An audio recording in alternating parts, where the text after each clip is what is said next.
সবকিছু আমার করা লাগে, এখানে আমার ঘর থেকে নাহলে তো বাচ্চাদেরকে ভিতরে রাখা যাবে না, এটা তারা জানে না।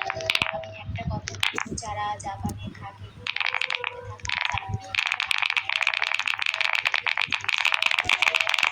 সেটা হচ্ছে ড্রাইভিং লাইসেন্স তোলার চেষ্টা করবেন এবং জাপানিজ লেভেলটা করার চেষ্টা করবেন। এই দুইটা আপনার জীবনে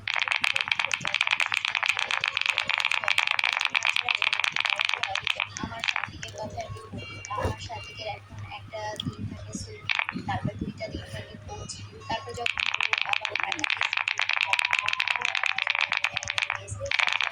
তোর মায়েকে নিয়ে যাওয়া নিয়ে আসা করতে হয়, কারণ বাবারা তো অফিস থেকে সবসময় বাচ্চাদেরকে নিয়ে সবচেয়ে বিপজ্জনক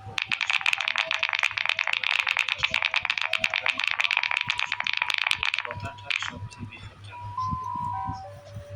সবচেয়ে বিপজ্জনক অভ্যাস জানো?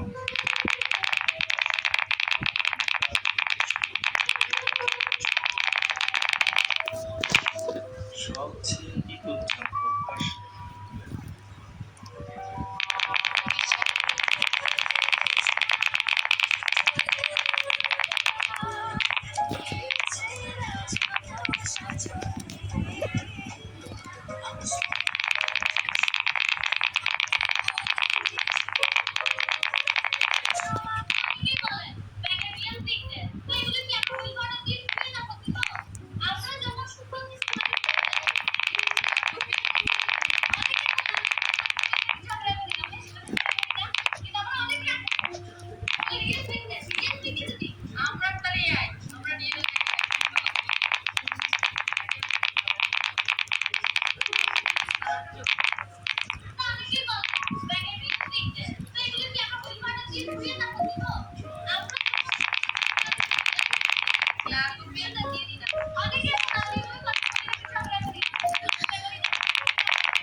এই কথাটা কেউ শেখায় না, মানুষ তোমাকে হারাতে চায় না।